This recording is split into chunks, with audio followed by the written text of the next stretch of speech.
you for joining me. My name is Jenny Allen, and before we get started with today's video, please make sure that you are subscribed, that you thumbs up this video and check the description box below. So welcome to another Friday, another Bible reading, and we are continuing to go through the book of Acts, and today is Acts chapter 14. Acts chapter 14. So let's get started with it.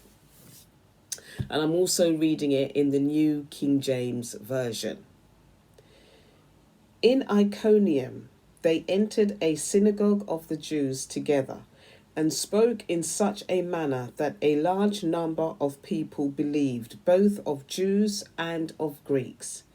But the Jews who disbelieved stirred up the minds of the Gentiles and embittered them against the brethren.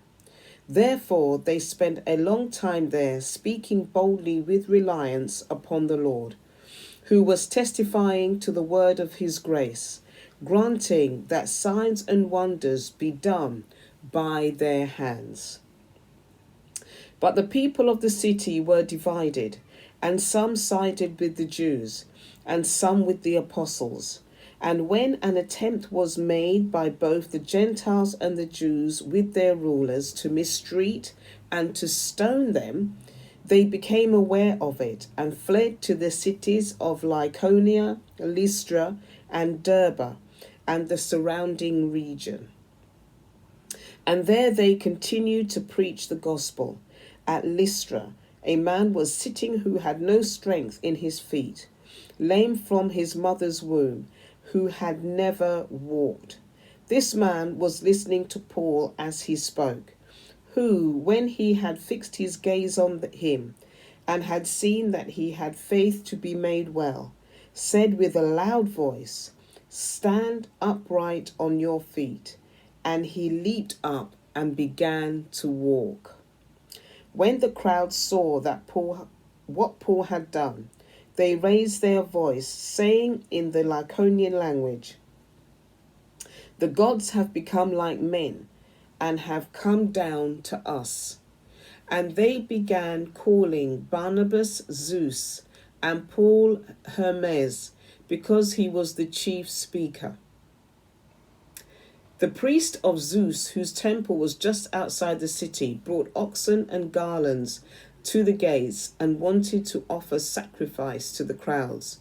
But when the apostles Barnabas and Paul heard of it, they tore their robes and rushed out into the crowds, crying out and saying, "Men, why are you doing these things? We are also men of the same nature as you, and preach the gospel to you, that you should turn from these vain things to a living God, who made the heaven and the earth and the sea and all that is in them.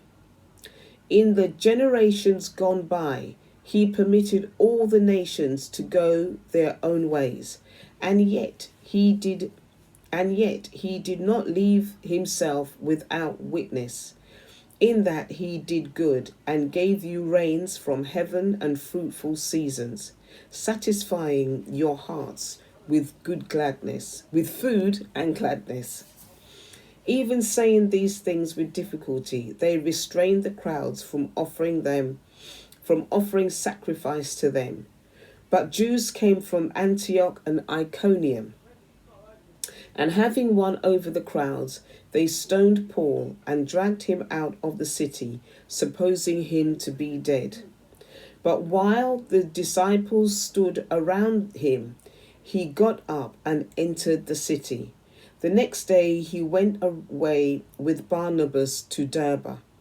After they had preached the gospel to the city and had made many disciples, they returned to Lystra and to Iconium and to Antioch, strengthening the souls of the disciples and encouraging them to continue in the faith, and saying, "Though many tribulations, we enter the kingdom of God."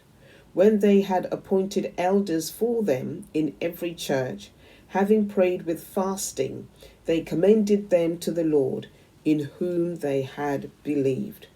They passed through Pisidia and came to Pamphylia, When they had spoken the word in Perga, they went down to Attalia.